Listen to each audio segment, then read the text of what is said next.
I need to tell you something before I start. I almost didn't tell this story, not because it doesn't matter, but because, even now, sitting here in my kitchen in Nashville, Tennessee, with a cup of coffee that's gone cold, I still feel the exact same thing I felt that Christmas Eve night when my phone rang at 10:47 p.m. Rage so quiet, it scares me. My name is Raymond Calloway. I'm 64 years old. I spent 31 years as a civil engineer, built bridges for a living, and I'd like to think I'm a reasonable man, patient, steady, the kind of guy who thinks before he speaks and measures twice before he cuts. My late wife, Eleanor, used to say I was the most unshakable person she'd ever met. She said it like a compliment, mostly. But Eleanor never met Vanessa. Let me back up. My son Derek is 38. Smart kid, always was. Got his accounting degree from Vanderbilt, married young, built a decent life over in Franklin, which is one of those picture-perfect Tennessee suburbs where the lawns are always green and everyone waves at each other from their driveways like they're auditioning for a Hallmark movie. You know the type of neighborhood. The kind where everything looks fine. Emphasis on looks. Derek married Vanessa 9 years ago. I'll be honest with you. I tried to like her. I genuinely tried. She was polished, pretty, and had a laugh that filled a room. But there was always something just slightly off. Like a painting that's hung 1 inch too crooked, and nobody mentions it, but you can't stop noticing it every time you walk by. Eleanor noticed it too, before she passed. She said to me once, real quiet, "Ray, that woman keeps score." I told her she was being unfair. I was wrong. Eleanor was never wrong about people.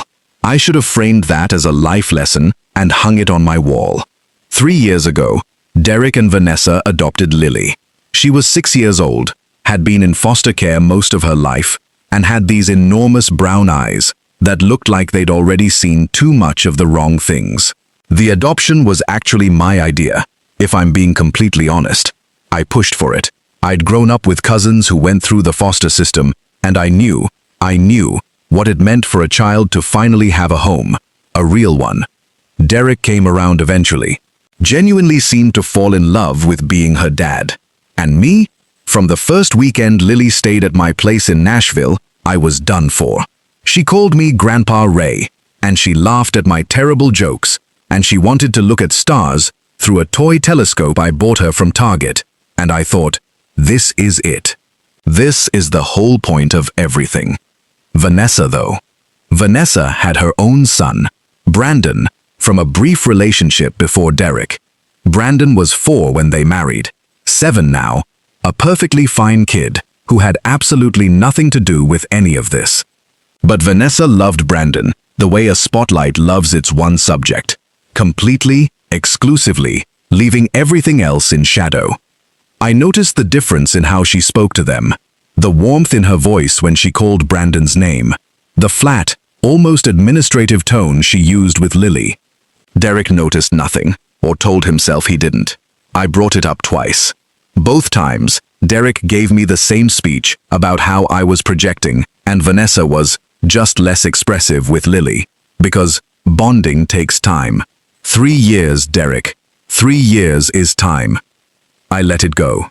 I told myself Lily had me, and that counted for something. So this past Christmas, I had her gifts ready 2 weeks early. A real telescope, not the Target one, an actual Celestron refractor telescope she'd been asking about since September. Art supplies she'd circled in a catalog. Books, a locket with my photo, and Eleanor's inside it. I had everything wrapped and stacked in my spare room, like I was running a one-man North Pole operation out of my house in Nashville.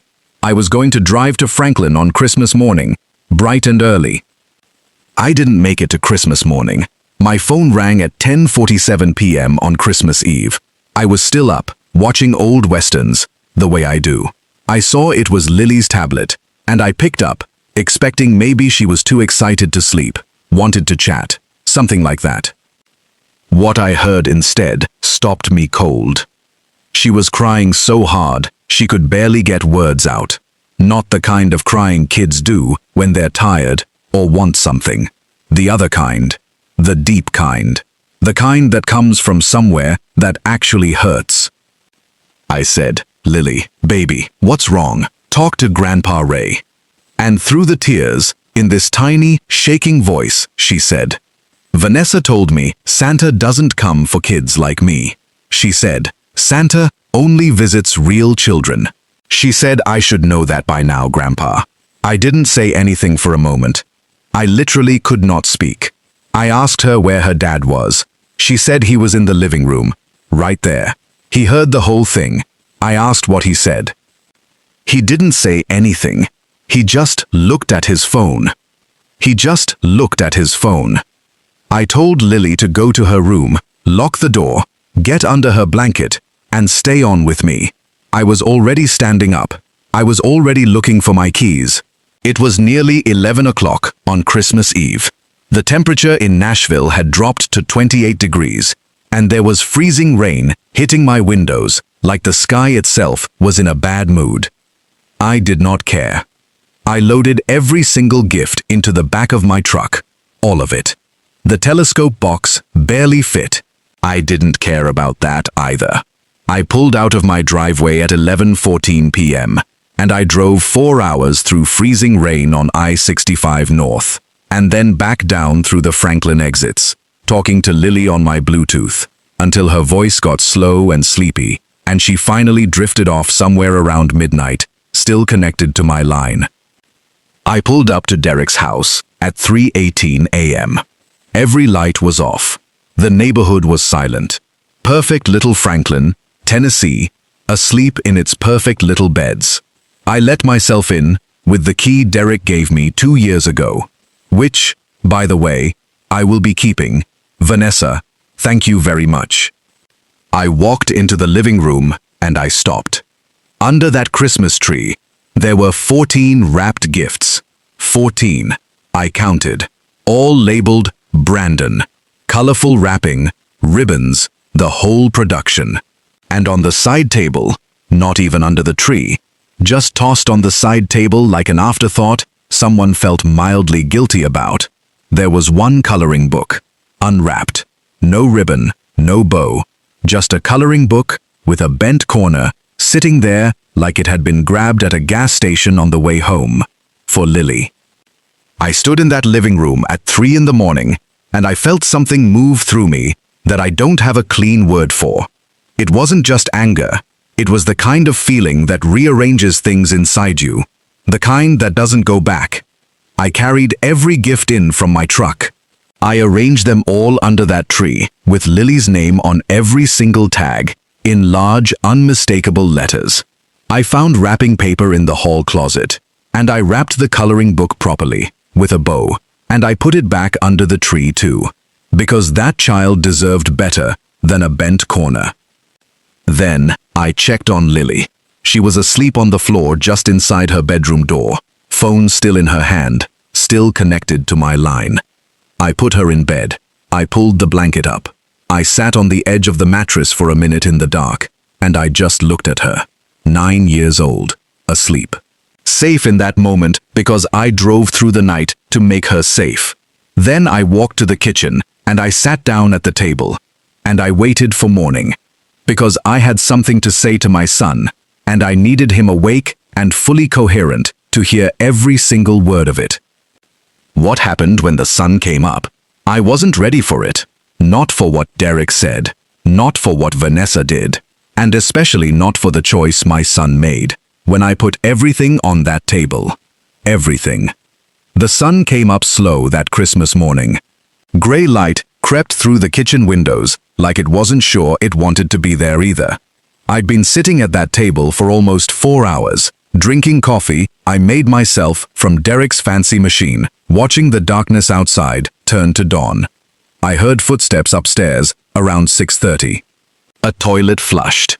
Water ran. Normal morning sounds in a house that felt anything but normal to me now. Brandon came downstairs first, still in his pajamas, rubbing his eyes. He stopped when he saw me sitting there, and his face lit up.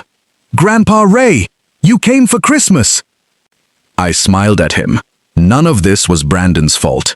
He was 7 years old and had no idea his mother was systematically destroying another child in his own house. I said, "Merry Christmas, buddy. Why don't you go wake up Lily and tell her to come see what's under the tree?" He ran back upstairs, feet pounding on every step. Kids that age don't know how to walk anywhere. Everything's urgent. Everything matters. Derek came down next. He was in sweatpants and a Titans t-shirt, hair sticking up on one side, looking confused.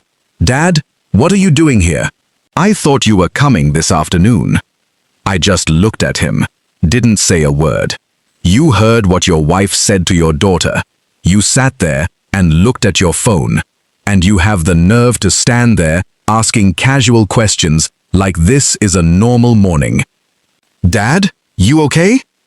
I took a sip of my coffee. "Sit down, Derek. We need to talk." "Can it wait? Vanessa's going to want to do the gift thing with the kids and—" "Sit down." Something in my voice made him stop. He pulled out a chair and sat across from me, looking like a teenager who just got called to the principal's office. Good. That was appropriate.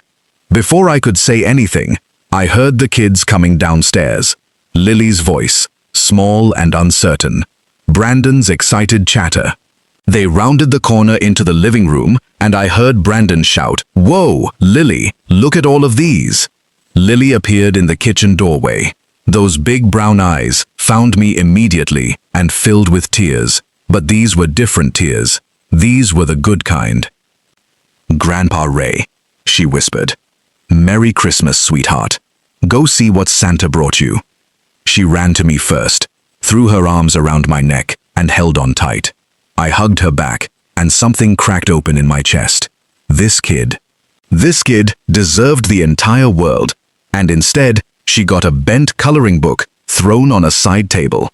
"Not anymore." "Go on," I said, pulling back. "Open your presents. Every single one with your name on it is yours." She ran into the living room. I heard wrapping paper tearing. I heard wrapping paper tearing. I heard wrapping paper tearing. I heard wrapping paper tearing. I heard wrapping paper tearing. "Brandon, look! It's a real one. A real telescope." Derek was staring at me with a mixture of confusion and something else. Guilt, maybe. If he was even capable of that anymore. "Dad, where did all those gifts come from? I thought we agreed you weren't going to go overboard this year." "We agreed to nothing, Derek. I bought my granddaughter Christmas presents because apparently nobody else in this house was going to." "What's that supposed to mean?" That's when Vanessa walked in. She was wearing a silk robe, blonde hair perfectly styled, even at 7 in the morning, because of course it was. And she had a look on her face like she'd smelled something unpleasant. Her eyes went from me to Derek to the sounds of happy chaos in the living room. "What's going on? Why are the kids already opening presents?" I wanted to do the Instagram photos first. She turned toward the living room. "Brandon, honey, stop. Mommy needs to—" "Let them open their gifts, Vanessa." She looked at me like I'd just spoken to her in Russian. "Excuse me?" I stood up, slowly. I'm 6'2", and I've been told I can be somewhat intimidating when I want to be. Right now, I wanted to be. I said let them open their gifts. All of them, including the ones I brought for Lily. You know, the child in this house who apparently wasn't going to have a Christmas until I drove 4 hours through freezing rain last night. Vanessa's eyes flickered. Just for a second. A crack in that perfect mask. "I have no idea what you're talking about, Raymond. We got Lily plenty of gifts. You got her a coloring book. One coloring book, unwrapped, sitting on the side table, not even under the tree." Derek shifted in his chair. "Dad, that's not. We were going to put more out this morning, before she woke up." Liar. I looked at my son, really looked at him. This was the boy I'd raised. The kid I'd coached in Little League, helped with homework, taught to drive. The young man who gave a speech at his mother's funeral that made everyone cry. When did he become this? When did he become someone who would let a child be treated this way in his own home? Derek, I'm going to ask you something, and I need you to tell me the truth. Okay. Last night, Christmas Eve, around 10:45 p.m. Where were you? He glanced at Vanessa. That glance told me everything. I was in the living room, watching TV.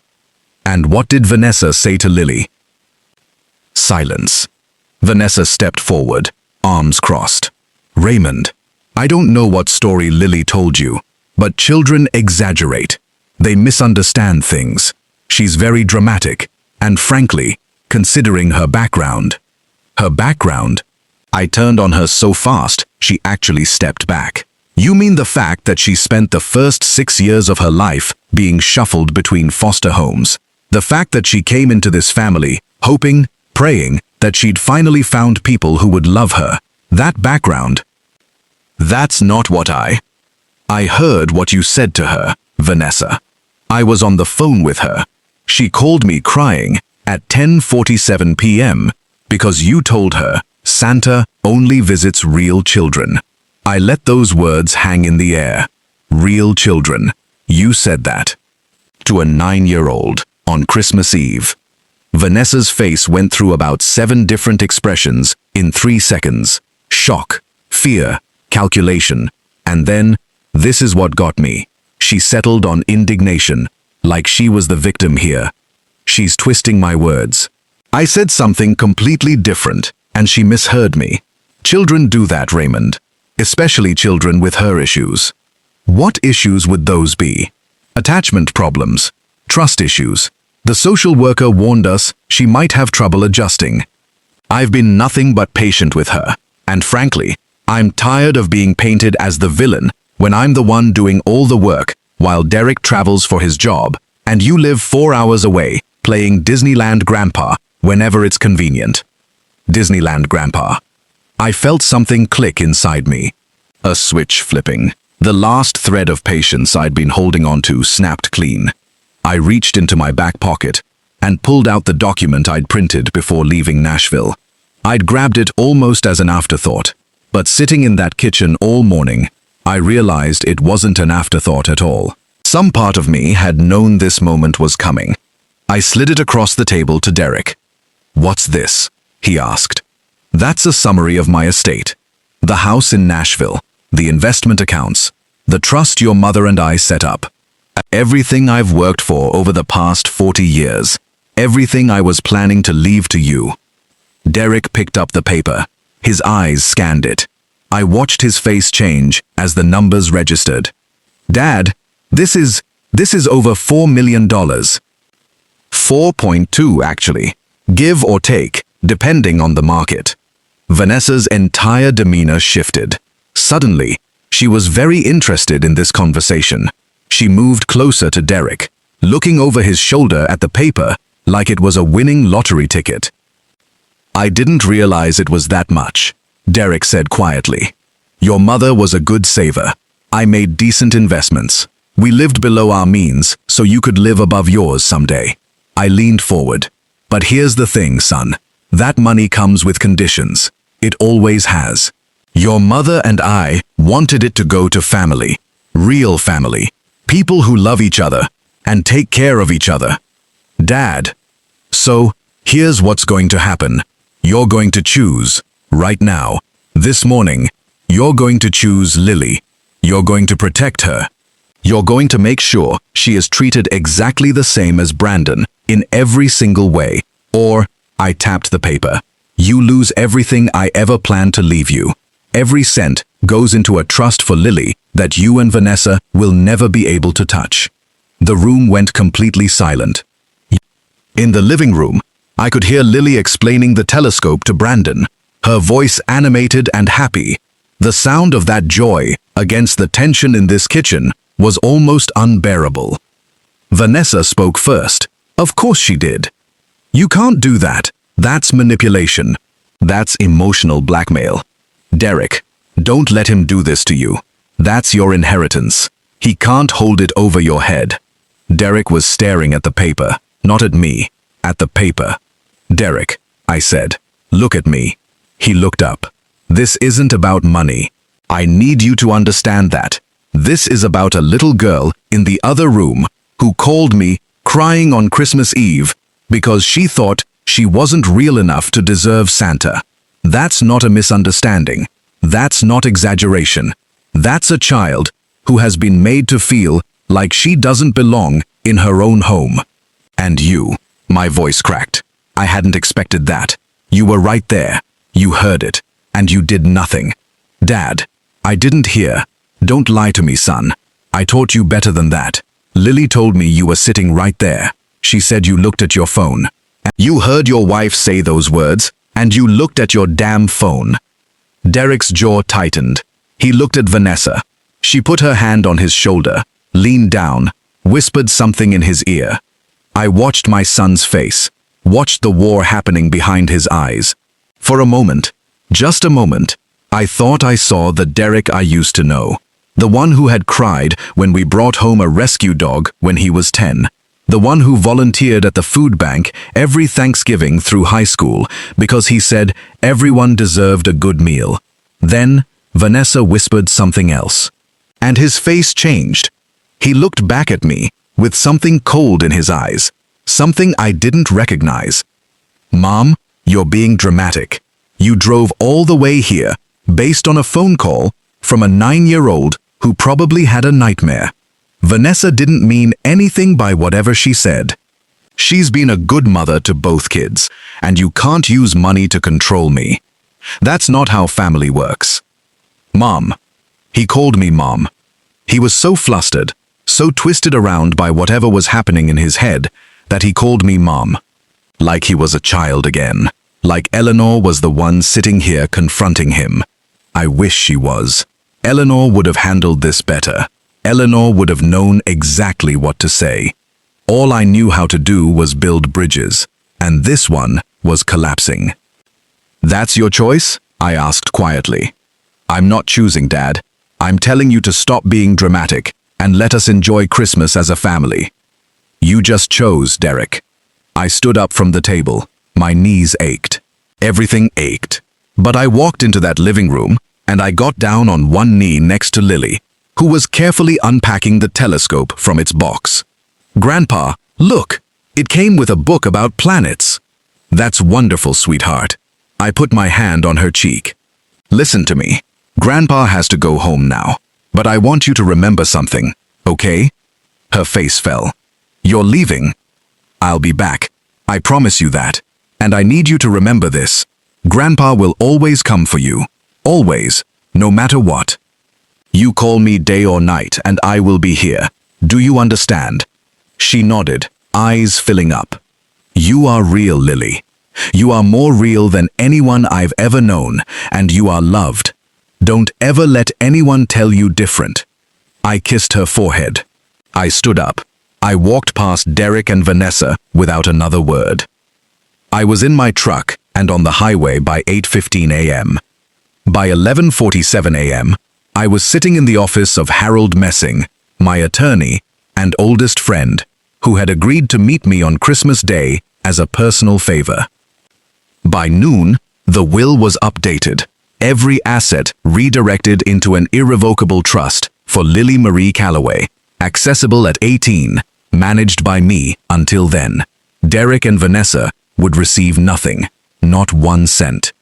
Harold looked at me after I signed the final page. You sure about this, Ray? I put down the pen. I've never been more sure of anything in my life.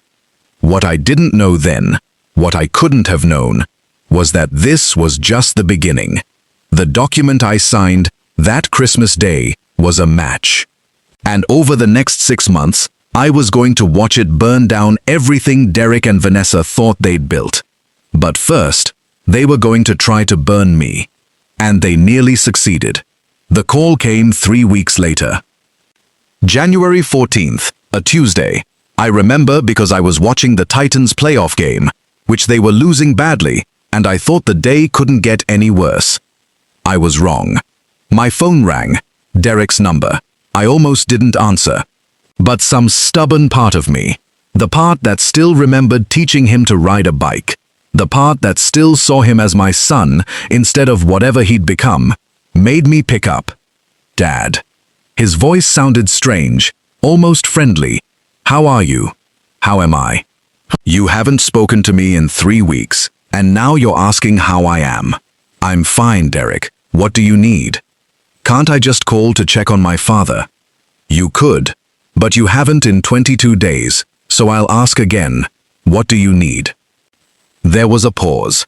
I heard Vanessa's voice in the background, muffled but urgent. Then Derek came back on. Look, Dad, I've been thinking about Christmas, about what happened, and I think I made a mistake. My heart actually skipped.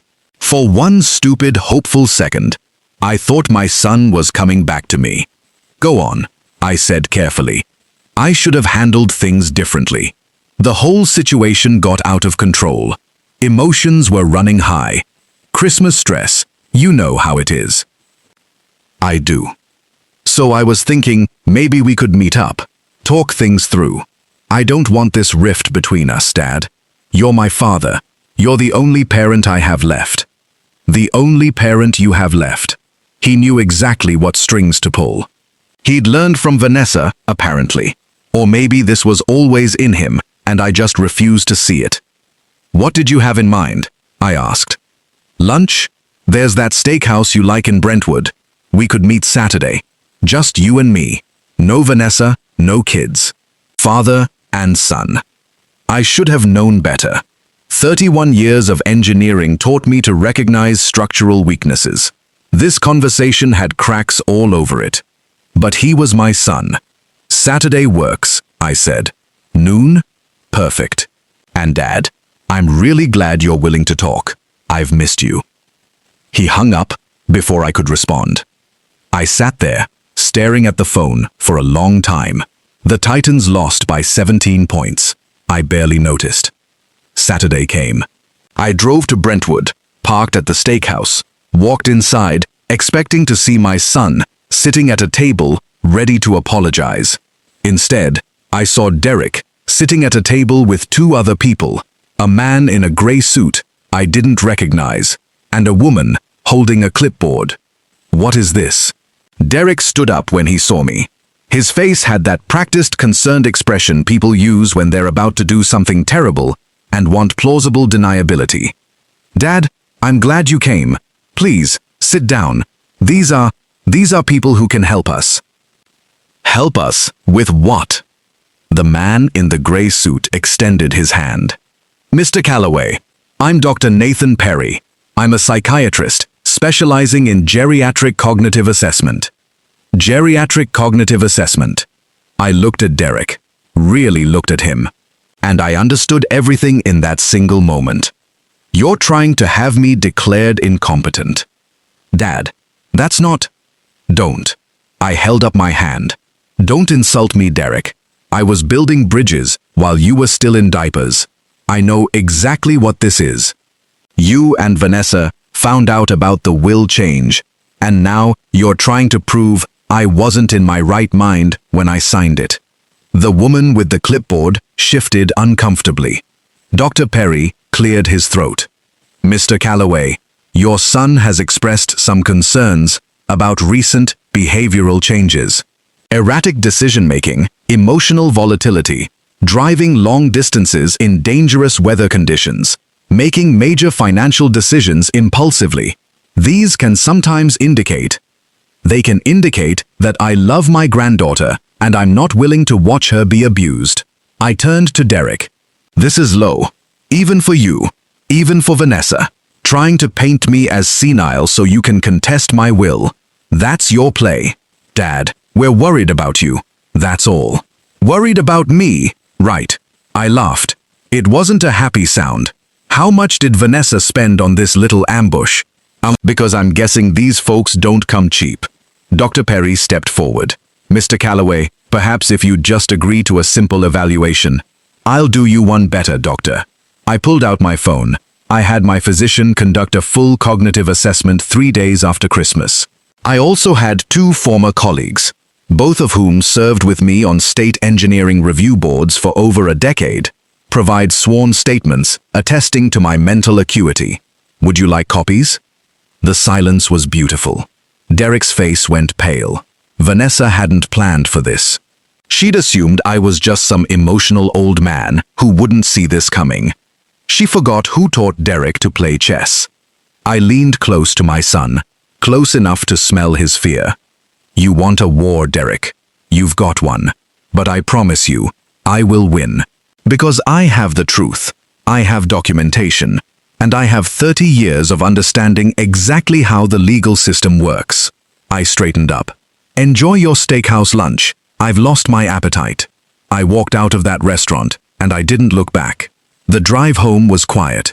My hands were shaking on the steering wheel. Not from fear, from grief.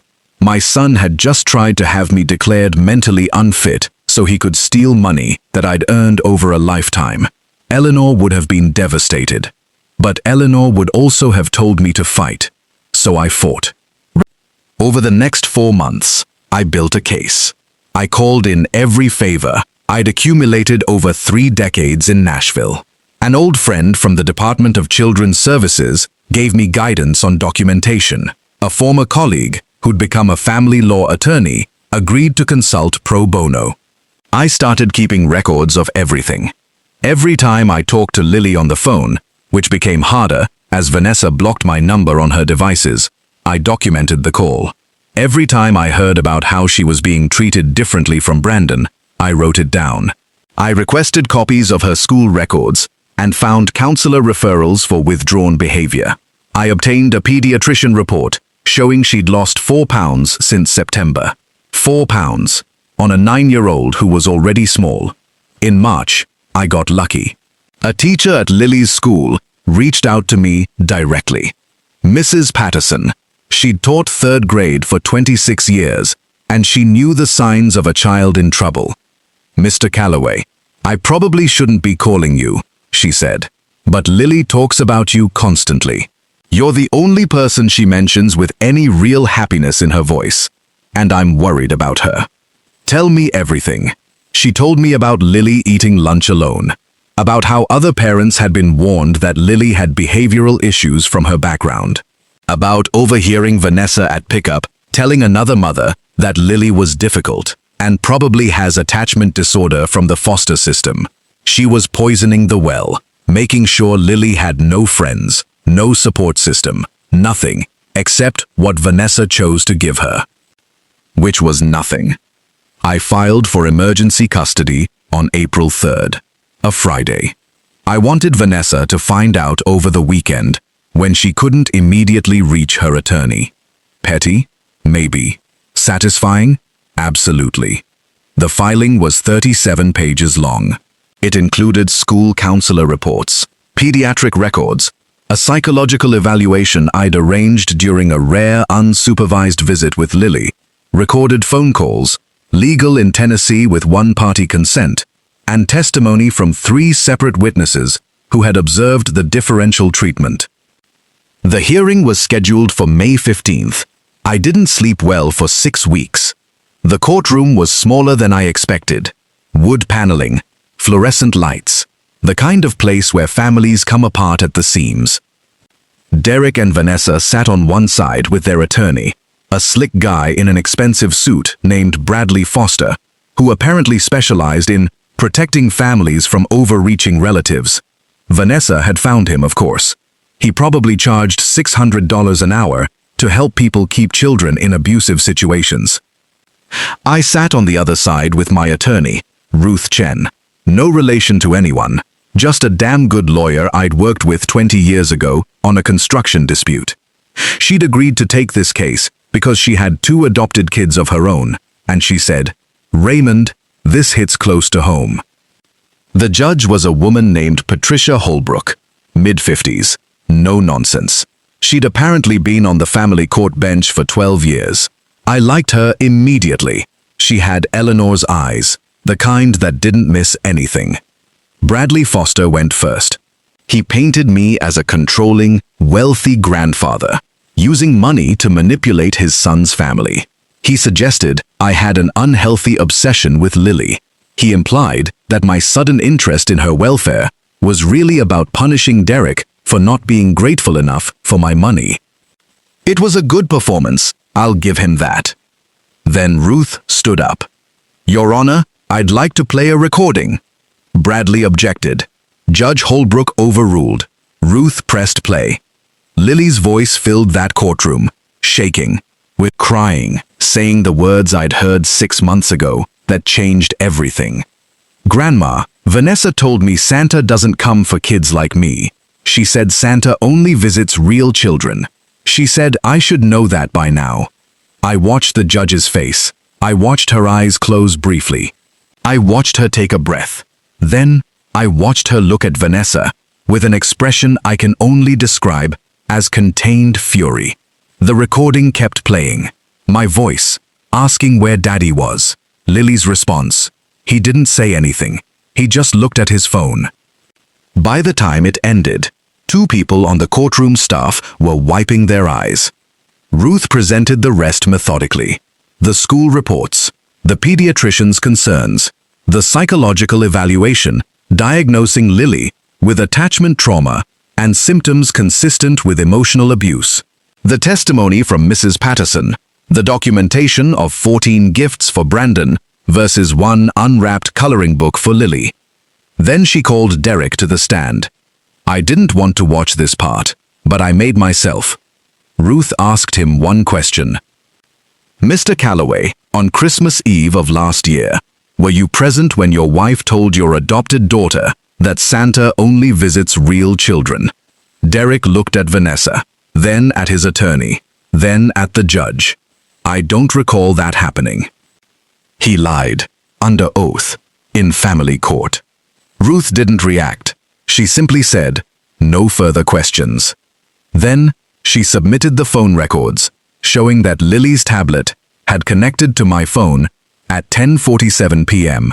and remained connected until 12:34 a.m. She submitted the Ring doorbell footage from a neighbor showing no one had left or entered the house between 9 p.m. and my arrival at 3:18 a.m. Derek was home. Derek was there. Derek heard everything. And Derek just committed perjury. Judge Holbrook called a recess. When we returned, her decision was swift. Based on the evidence presented, this court finds substantial cause for concern regarding the emotional welfare of the minor child Lily Marie Calloway. Temporary custody is hereby granted to Raymond Thomas Calloway, pending a full investigation by the Department of Children's Services. Vanessa stood up screaming.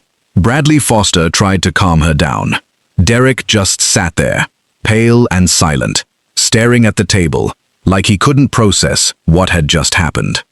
I didn't look at them. I looked at Lily, who had been waiting in a side room with a court advocate. When they brought her out and told her she was going home with Grandpa Ray, she ran to me so fast she nearly knocked me over. "I get to stay with you?" she whispered. "You get to stay with me, sweetheart, for as long as you need."